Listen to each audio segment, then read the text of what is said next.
Electron transport chain. हम electron transport की introduction भी स्टडी कर चुके हैं और कितने कॉम्प्लेक्स काम करते हैं वो भी कर चुके हैं। 5 कॉम्प्लेक्स हैं, उनको लर्न करने की हमने मिनोमिक्स भी कर ली। I will mention the link of this video in my description box. First, this is the new NCERT diagram of the electron transport chain. As you know, electron transport chain means electron is transferred from one carrier to another. Due to this process, energy is released, which is used in the last step, helping the formation of ATP formation. देखो, electron transport में जो career काम करते हैं वो carriers कौन से हैं? कॉम्प्लेक्स है। 5 कॉम्प्लेक्स इसमें रोल प्ले करते हैं। पहले इलेक्ट्रॉन ट्रांसपोर्ट को स्टडी करने से पहले हम 2 टर्म क्लियर करते हैं। क्या? एक होता है आपका ऑक्सीडेशन और दूसरा क्या होता है? रिडक्शन। Oxidation and reduction. अब देखो, ऑक्सीडेशन और रिडक्शन को हम 2 टर्म में एक्सप्लेन करते हैं, एक हाइड्रोजन की टर्म में, एक इलेक्ट्रॉन्स की टर्म में। एक किसकी फॉर्म में? इलेक्ट्रॉन्स की टर्म में, और एक आपको किसमें बताया? हाइड्रोजन की टर्म में। ऑक्सीडेशन और रिडक्शन को इस फॉर्म में याद करने का वे क्या है? Oil rig. ऑयल रिग क्या है? L is the loss of electron. Loss of electron क्या है? ऑक्सीडेशन। ऑक्सीडेशन क्या है? Loss of electron. यहां हम इसकी डेफिनेशन करें तो ये लॉस ऑफ क्या है? इलेक्ट्रॉन। और गेन ऑफ इलेक्ट्रॉन वो क्या है? रिडक्शन। Second, hydrogen. आपको पता है addition of hydrogen, reduction, and removal of hydrogen, oxidation. ये दोनों टर्म्स आपको क्लियर हो गई। सबसे पहले कि ऑक्सीडेशन और रिडक्शन क्या है? यदि इलेक्ट्रॉन लॉस हो गए तो क्या हुआ? ऑक्सीडेशन। और हाइड्रोजन रिमूव हो गया तो भी क्या है? ऑक्सीडेशन। रिडक्शन क्या है? Gain of electron. और ये क्या है? आपका एडिशन ऑफ हाइड्रोजन। अब देखो, जिस रिएक्शन में दोनों रिएक्शन साथ साथ चलती हैं, ऑक्सीडेशन और रिडक्शन, उसे हम बोलते हैं रिडॉक्स रिएक्शन। रेड कहां से आया? रिडक्शन से। और ऑक्स वर्ड कहां से आया? ऑक्सीडेशन से। यानी इलेक्ट्रॉन ट्रांसपोर्ट चेन में क्या प्रेजेंट होता है? Redox potential. क्या होता है? Redox potential. यही पोटेंशियल लास्ट में जाके एक पंप क्रिएट करता है जिसे हम क्या बोलते हैं? Proton pump. क्या बोलते हैं? Proton pump. और ये प्रोटॉन पंप ही आपका क्या है? इलेक्ट्रॉन, ये क्या जनरेट कर देगा? इलेक्ट्रोकेमिकल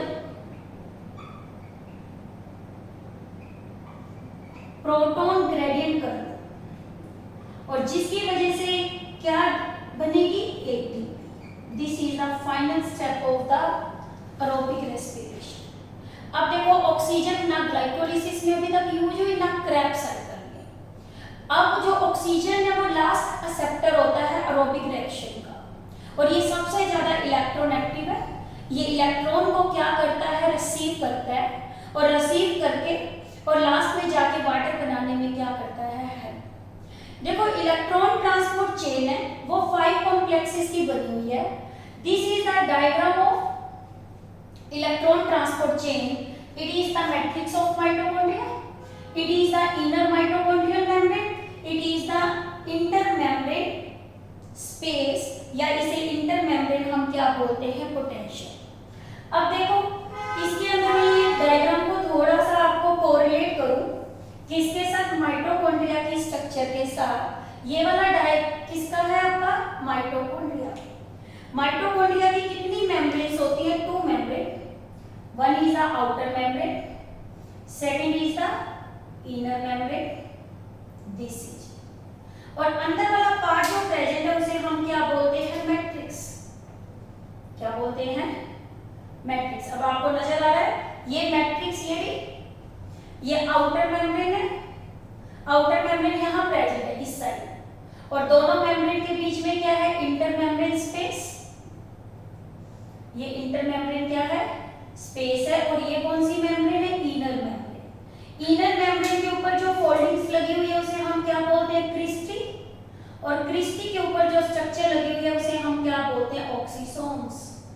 और जिसका दूसरा नाम होता है F0 और F1 पार्टिकल। हो गया यहाँ तक। अब इस स्ट्रक्चर को आप कोरिलेट करो तो ये वाला डायग्राम ऐसे नजर आ रहा है। अब देखो ये कौन सी है, आउटर चैम्बर,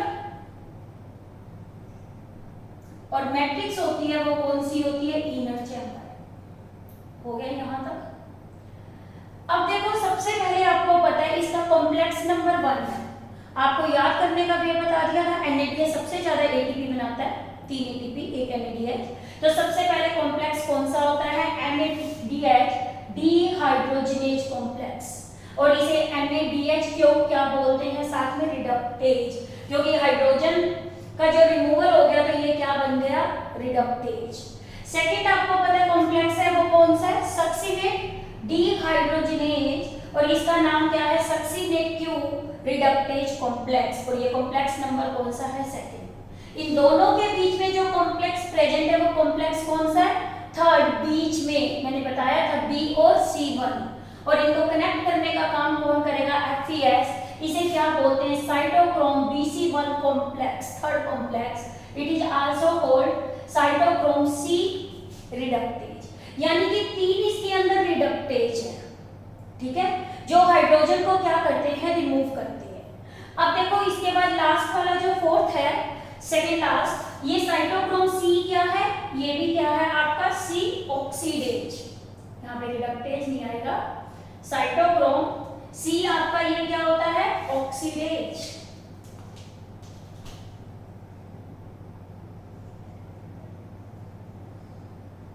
इसे हम क्या बोलते हैं, साइटोक्रोम C ऑक्सीडेज, क्योंकि यहाँ पे आपको पता है ऑक्सीजन का क्या होता है, एट। सबसे पहले देखो आपको पता है NADH है और FADH है, ये माइटोकॉन्ड्रिया के कहाँ बनते हैं, मैट्रिक्स में। यानी कि इस मैट्रिक्स के अंदर क्या क्या प्रेजेंट है, एक तो NADH plus H positive, second इसमें क्या प्रेजेंट है, FADH2। यानी कि ये रिड्यूस क्या थे, कोएंजाइम, क्या थे, रिड्यूस कोएंजाइम। और ये अब किस में जाएंगे, ऑक्सीडेशन में। ऑक्सीडेशन में जाएंगे तो ये अपने हाइड्रोजन को क्या करेंगे, रिमूव करेंगे। जैसे देखो सबसे पहला आपका क्या था, NADH, ये मैट्रिक्स में बने हुए हैं यहाँ पे। अब ये मैट्रिक्स से क्या करते हैं, आपके मूव करते हैं। ये मूव करके कहाँ आते हैं, इंटरमेम्ब्रेन में, और इंटरमेम्ब्रेन से ये प्रोटॉन को पंप करके कहाँ डालता है, आउटर चैम्बर में। और इसे हम क्या बोल देते हैं, आउटर चैम्बर भी बोल देते हैं, ठीक है। अब देखो कैसे, सबसे पहले आपको पता है NADH और H पॉजिटिव है, ये कन्वर्ट हो गया किसमें, NAD में। इसने अपने इलेक्ट्रॉन दो कैरियर को दे दिए जो प्रोस्थेटिक ग्रुप है, FMN और किसको, FES। अब देखो सबसे पहले इसने गेन किया, गेन करना क्या था, रिडक्शन, फिर इसने आगे लॉस कर दिया तो क्या हो गया, ऑक्सीडेशन। और FES अपना इलेक्ट्रॉन जो देता है वो किसको देता है, यूबिक्विनोन को। यानी कॉम्प्लेक्स जो आपका कौन सा होता है, 1, इसमें इलेक्ट्रॉन जो क्या होते हैं आपके NADH से ये प्रोड्यूस होते हैं माइटोकॉन्ड्रियल मैट्रिक्स में। और ये किस साइकिल के अराउंड बनते हैं, C किसके अंदर, सिट्रिक एसिड साइकिल में। यानी कि ये CAC साइकिल में बने थे। अब ये ऑक्सीडाइज हो गए किस एंजाइम से, NADH डीहाइड्रोजनेज। अब ये इलेक्ट्रॉन जब FES पे आए तो उन्होंने अपने इलेक्ट्रॉन किसको दे दिए, यूबिक्विनोन। UQ आपको पता है क्या होता है, यूबिक्विनोन। क्या बताया, UQ, उसे हम क्या बोलते हैं, यूबिक्विनोन। यानी इसने अपने इलेक्ट्रॉन ये ट्रांसफर कर दिए किसको, यूबिक्विनोन को, ठीक है। जब इसने इलेक्ट्रॉन का गेन कर लिया तो इस केस में ये क्या हो गया, रिड्यूस हो गया। अब इस यूबिक्विनोन को जो रिड्यूस हो गया आपका, इसे हम क्या बोलते हैं, क्यूनोल बोलते हैं, यूबिक्विनोल, यूबिक्विनोल, ठीक है। ये रिड्यूस फॉर्म है इसकी, कौन सी फॉर्म है, रिड्यूस। यूबिक्विनोन क्या होता है, हाईली मोबाइल कैरियर है, हाईली मोबाइल कैरियर। और ये क्वेश्चन बहुत इंपॉर्टेंट है नीट में भी, कि कौन सा इलेक्ट्रॉन ट्रांसपोर्ट चेन में सबसे ज्यादा मोबाइल है, यूबिक्विनोन। ये कोई भी प्रोटीन नहीं है, और ये कहाँ प्रेजेंट है? इनर मेम्ब्रेन के बीच में, यानी it lies within the inner membrane. This point is very very important. What is the ubiquinone? Ubiquinone is highly mobile carrier. It is present within the inner mitochondrial membrane. अब देखो ये ऐसा क्यों हुआ? देखो matrix के अंदर बहुत सारे NADH और FADH पड़े हैं, तो मैट्रिक्स क्या हो गई? हैवी हो गई. और ये NADH और FADH ने शोर मचाना क्या कर दिया? शुरू, क्योंकि बाहर दो मेम्ब्रेन पड़ी है. अब ये कहते हैं हमें इस मेम्ब्रेन से क्या करो? मैट्रिक्स से बाहर निकालो. बाहर निकलने के लिए इन्होंने अपने इलेक्ट्रॉन को लॉस करना क्या कर दिया? शुरू. अब देखो जब इस यूबिक्विनोन ने इसे ले लिया तो UQH2 बन गया, और इसने पहले देखो इलेक्ट्रॉन गेन किया, रिड्यूस, फिर इसने इसको दे दिया तो ये क्या हो गया? ऑक्सीडाइज. अब यही यूबिक्विनोन, यहाँ देखो आप, जो कौन सा है आपका कॉम्प्लेक्स नंबर 2, यही यूबिक्विनोन इलेक्ट्रॉन को क्या करता है? रिसीव करता है.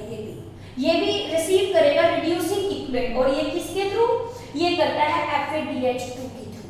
और इसमें जो FADH2 होता है आपको पता है कब बनता है? जब सक्सीनेट कन्वर्ट होता है फ्यूमरेट में, और ये भी आपको पता है कौन से साइकिल में बनता है? किसमें बनता है? CAC साइकिल में या TCA साइकिल में. तो अब ये जनरेटेड होगा जब ये आपका सक्सीनेट किसमें? सैक्सिनिक एसिड यानी कि किसमें कन्वर्ट हो रहा है? मैलिक में. FAD कन्वर्ट हो जाता है इस केस के अंदर, किसके अंदर? FADH2 में.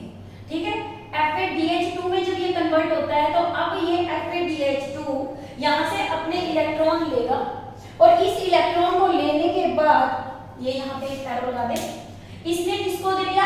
FES को.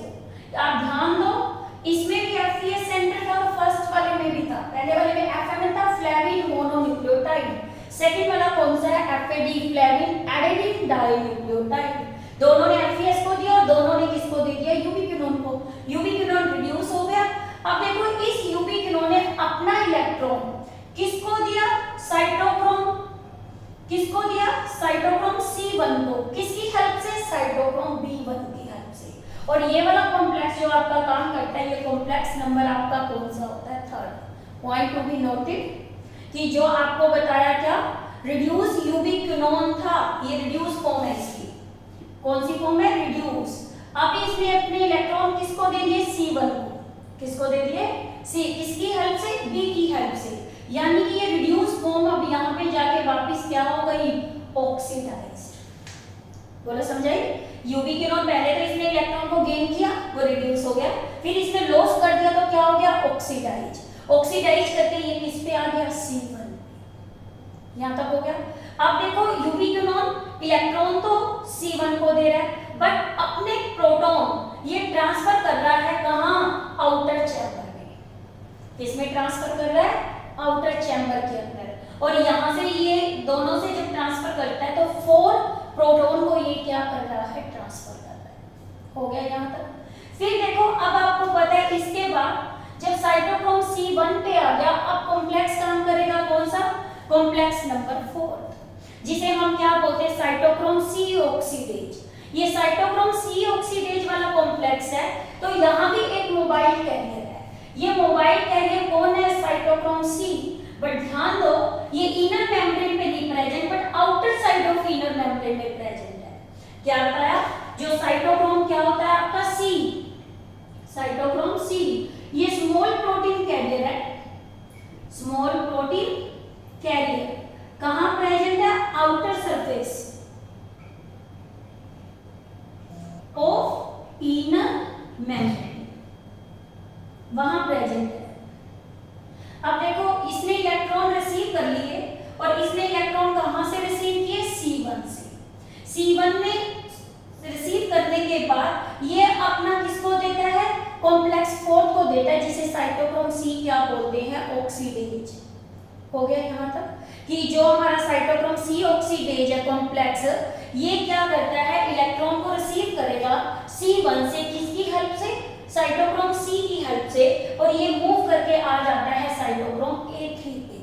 और आपको पता है 4th कॉम्प्लेक्स है, मैंने A + A3 बताया, कितना बन गया? 4. यानी कि ये किस पे आएगा? साइटोक्रोम A पे. इसके 2 रिएक्शन सेंटर होते हैं, एक कॉपर A, एक कॉपर क्या होता है? B.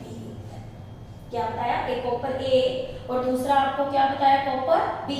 सबसे पहले ये इलेक्ट्रॉन रिसीव हुए कॉपर A को, कॉपर ए ने किसको दिया, साइटोक्रोम ए को, साइटोक्रोम A3 ने किसको दिया, साइटोक्रोम ए को, ए ने दिया A3 को, फिर इसने साइटोक्रोम किसको दे दिया, बी को। ये इलेक्ट्रॉन जो अब थे वो रिसीव कर लिए, वो रिसीव किसने कर लिए, यहाँ पे ऑक्सीजन ने, ऑक्सीजन ने रिसीव करने के बाद और इसने यहाँ पे फॉर्मेशन कर दी किसकी, वाटर की, हो गया। यानी कि क्या है, इलेक्ट्रॉन जब ट्रांसफर हो रहे हैं कहाँ पे, फोर्थ कॉम्प्लेक्स पे, वहां जाके फॉर्मेशन हो गई किसकी, वाटर की। अब देखो यहाँ पे तो आपने देखा जो कॉम्प्लेक्स काम कर रहे थे, एक आपका यहाँ पे तो 4 प्रोटॉन्स आए, बट यहाँ पे कितने प्रोटॉन्स का ट्रांसफर हुआ, 2 प्रोटॉन्स का। कौन से नंबर कॉम्प्लेक्स से, 4th से, ठीक है। 4 से 2 प्रोटॉन क्यों आए, 2 प्रोटॉन यहाँ पे जो यूज हो गए वो वाटर फॉर्मेशन में क्या हो गए, यूज। इसीलिए ये 4th कॉम्प्लेक्स होता है जो ट्रांसफर करता है वो सिर्फ कितने करता है, सिर्फ 2 प्रोटॉन करता है फॉर 1 पेयर ऑफ इलेक्ट्रॉन। और यहाँ पे जो आपका क्या कॉम्प्लेक्स नंबर 1 और 4 होते हैं, कौन सा, कॉम्प्लेक्स नंबर 1 और कॉम्प्लेक्स नंबर 4, इनमें क्या प्रेजेंट होते हैं, प्रोटॉन पंप। क्या प्रेजेंट होते हैं, प्रोटॉन पंप, ठीक है। और ये जो प्रोटॉन पंप होते हैं यही प्रोटॉन को ट्रांसफर करने में क्या करते हैं, हेल्प करते हैं। कॉम्प्लेक्स नंबर 1 और कॉम्प्लेक्स नंबर कौन सा, 4। और ये किसकी वजह से यहाँ पे ये करते हैं, क्योंकि इसके प्रोटॉन पंप की शेप में चेंज आ जाता है जब इसको प्रोटॉन को क्या करना होता है, ट्रांसफर करना होता है। अब देखो जो कॉम्प्लेक्स नंबर आपका कौन सा है, 3rd, इसमें जो प्रोटॉन्स होते हैं और कैरिड हो जाते हैं किसकी हेल्प से, यूबीक्विनोन। अभी बताया कि क्या बताया कि 1 और 4 ये तो क्या काम करते हैं, इनमें प्रोटॉन पंप है, इनकी कंफर्मेशन में चेंज आते हैं तो प्रोटॉन क्या हो जाते हैं, ट्रांसफर हो जाते हैं, ठीक है। और ये जब इलेक्ट्रॉन इसमें ट्रांसफर होंगे तो इनमें क्या हो जाती है, कंफर्मेशन में चेंज आ जाता है इलेक्ट्रॉन ट्रांसफर की वजह से पंप में, और ये ट्रांसफर हो जाते हैं। 3rd वाला आपको क्या बताया, जो 3rd वाला आपका है वो यूबीक्विनोन की हेल्प से ट्रांसफर करने में क्या करता है, हेल्प करता है। जो कौन सा कॉम्प्लेक्स नंबर 1 और कॉम्प्लेक्स नंबर 3rd, ये कितने प्रोटॉन को यहाँ पे ट्रांसफर कर रहा है, ये यहाँ पे 4 प्रोटॉन्स को क्या करते हैं, ट्रांसफर करते हैं पर pair of electron. But complex number 4 only 2 proton को ट्रांसफर कर रहा है। क्यों 2 को कर रहा है, क्योंकि 2 प्रोटॉन्स कंबाइन ऑक्सीजन के साथ हो जाते हैं और मिलकर क्या बनाते हैं, वाटर।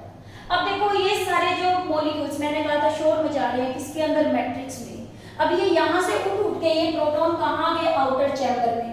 अब आउटर चैम्बर में आके इन्होंने शोर मचाना शुरू कर दिया। जब इन्होंने यहाँ आके इन प्रोटॉन ने शोर मचाना शुरू कर दिया तो यहाँ पे एक ग्रेडियंट डेवलप हो गया और इस ग्रेडियंट को हम क्या बोलते हैं, प्रोटॉन ग्रेडियंट। और ये प्रोटॉन ग्रेडियंट आपका क्या होता है, यहाँ तो प्रोटॉन ज्यादा हो गए तो ये पॉजिटिव चार्ज है और यहाँ पे आपके क्या हो गए, कम हो गए तो ये कौन सा है, नेगेटिव चार्ज। और इस ग्रेडियंट को हम बोलते हैं इलेक्ट्रोकेमिकल ग्रेडियंट। अब ये वाले प्रोटॉन अब मूव करना शुरू कर देंगे। अब देखो प्रोटॉन यहाँ ज्यादा हो गए, अब ये प्रोटॉन मूव करेंगे कहाँ, इंटर इसमें किसके अंदर, आउटर चैम्बर में। आउटर चैम्बर से ये मूव करके आ जाएंगे इस पार्टिकल में जिसका नाम क्या था, ऑक्सीसोम। इस ऑक्सीसोम के 2 पार्ट होते हैं, एक बेस पार्ट और एक कौन सा है, F1 पार्ट। जो बेस पार्ट है इसे F0 बोलते हैं और ये कैसा होता है, इंटीग्रल प्रोटीन कॉम्प्लेक्स होता है। और जो F1 होता है ये पेरिफेरल मल्टीपल प्रोटीन क्या होता है, कॉम्प्लेक्स। और इसके पास ATP क्या प्रेजेंट होता है, सिंथेटेज। ये एंजाइम है। जब प्रोटॉन ही आपको पता है ये जो हम कह रहे हैं प्रोटॉन यहाँ से यहाँ पंप कर रहे हैं किसकी वजह से, इलेक्ट्रॉन की मूवमेंट से। इलेक्ट्रॉन आपको पता है ऊपर से कहाँ आ रहा है, नीचे, डाउन हिल जल्दी हर स्टेप पे एनर्जी को क्या कर रहा है, रिलीज। और जिसकी वजह से ये आपके प्रोटॉन यहाँ क्या कर गए, मूव कर गए। और इस एनर्जी की हेल्प से जब ये प्रोटॉन मोटिव फोर्स बन गई और इसकी वजह से क्या हुआ, ये प्रोटॉन अब आपके ऑक्सीसोम में जाना शुरू हो गए और यहाँ जाने के बाद इन्होंने फॉर्मेशन कर दी जिसकी ATP की, कहाँ से, ATP प्लस PI से। यानी कि इस स्टेप में जो एनर्जी रिलीज हुई है वो ऑक्सीडेशन से हुई है और इसीलिए इस प्रोसेस को हम बोलते हैं ऑक्सीडेटिव फॉस्फोरिलेशन। ऑक्सीडेटिव फॉस्फोरिलेशन क्या होती है, ऑक्सीडेशन प्रोसेस से फॉर्मेशन करना किसकी, ATP की। आपको पता है इसके लास्ट स्टेप के अंदर ऑक्सीजन यूटिलाइज हो रही है और ये इसका क्या होता है, फाइनल एक्सेप्टर होता है। बट इसका लास्ट स्टेप पे होना क्या है, जरूरी है। ये लिमिटेड होती है ऑक्सीजन का यूज कहाँ पे, आपके लास्ट स्टेप पे। क्यों होता है, जो प्रेजेंस ऑफ ऑक्सीजन है वो वाइटल है। ये क्या करती है, ड्राइव करती है इस होल प्रोसेस को by removing the proton from the system. मान लो ये ऑक्सीजन यहाँ नहीं होगी तो ये प्रोटॉन आपको रिमूव नहीं होंगे, तो इसकी वजह से ग्रेडियंट डेवलप नहीं होगा। ये सारा हमारा क्या था, इलेक्ट्रॉन ट्रांसपोर्ट चेन। जो हाइपोथेसिस इस इलेक्ट्रॉन ट्रांसपोर्ट को क्या करता है, एक्सप्लेन करता है, और जो एटीपी फॉर्मेशन में हेल्प करता है उसे बोलते हैं केमी ऑस्मेटिक हाइपोथेसिस, जो किसने दिया, मिटचल ने दिया। नेक्स्ट स्टेप में हम क्या करेंगे, ऑक्सीडेटिव फॉस्फोरिलेशन इन डिटेल।